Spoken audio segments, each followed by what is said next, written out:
Right, so this is a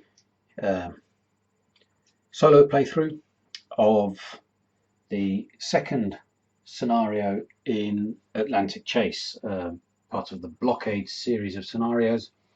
In this instance, we're going to be playing Contain and Destroy. September 1939, war has just broken out.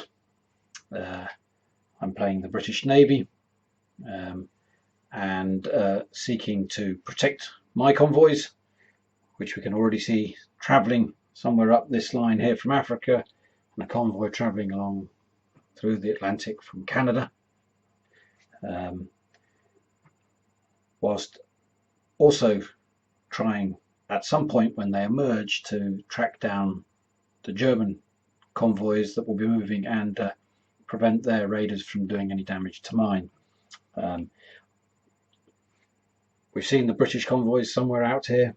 We've also currently got a couple of British task forces on the board, a large one on the board up at Scapa Flow, which contains a battle cruiser, the Repulse, with 4 cruisers and light cruisers, and then we've got a sole light cruiser out in the Irish Sea, the Neptune. There's a couple of other task forces, a French one in Brest, which haven't yet come in as a reinforcement, and also another task force, 2 British battle cruisers up in Scapa Flow, berthed as it were and ready to come out, and we will see where the Germans emerge when it comes to their turn. So the game basically plays until 2 convoys of either side, one of each, 2 of one, have completed and made it home, or when an event through the German order of battle or control commands determines that the game is up. Playing as the British initiative. The weather is good. I'm not going to get bogged down too much in a rules explanation as we go along, but hopefully just to capture the narrative as much as anything.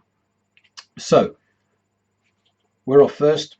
We don't know where the Germans are going to emerge, but one must assume that they're going to emerge from somewhere from around Wilhelmshaven or Kiel, which is where they are based, seeking to make their way out into the Atlantic, or convoys may be making their way back.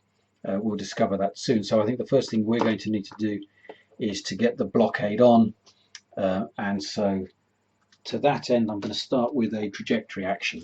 So we're going to move the task force here out from Scapa Flow. Let's get that trajectory, simple trajectory out here, and then I think the easiest thing, it's not going to be much of a turn. I could do a trajectory action on the Neptune here, but I'm not sure where I'd send it to at this point. We may as well leave it there. It's close to both convoys, so I think we'll deal with that. And then I think we are simply going to pass, which in good weather and with 5 fast ships means no problem. We can remove up to 4 segments. So we're going to remove those 2 segments, and that turns that back into a station. British task force, a well-armed one, sat right there, ensuring that any German attempt to move out will force an intel marker to be attached to it, and restrict its movements and options. And with that, the initiative changes. We do a weather check. Let's roll. Changes on the 6, so the weather remains good. Let's just get the first German action played, and then we will have some sense about how the game will flow from that point. So we get out the German actions table. We're going to use this early table, which is used until a battle has occurred, or a convoy has been destroyed, or an airstrike has taken place. And we roll a single dice, a 6 along the top line. we cross-reference 6 there with the top line because that's the number of British completion actions, 0, that's why there, and it's a C. So it's a completion action. We asked us to select a German task force with a convoy. Well, clearly there isn't one. So if there are no German task forces in play, then we treat this as an A, as an airstrike. And that's interesting. So remove all damage. We move to the instructions for airstrike. I haven't played this scenario, so I'm discovering all this fresh.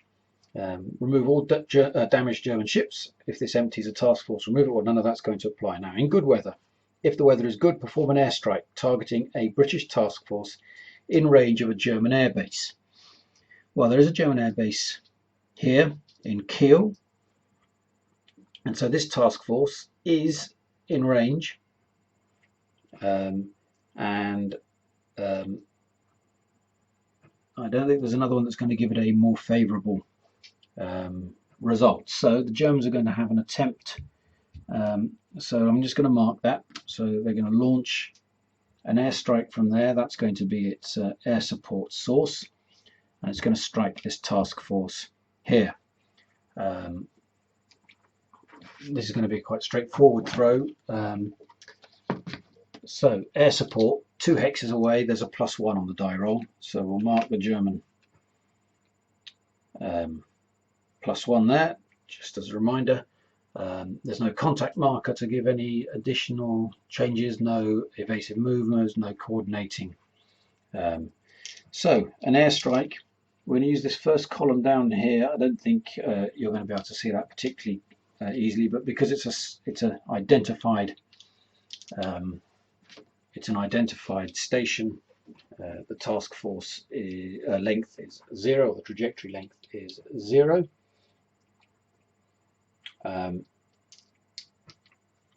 And let's roll the dice, see what happens. +1 to this dice roll, 2 dice. 4 + 1 is 5. Well, it's a miss. Now, let's just double check.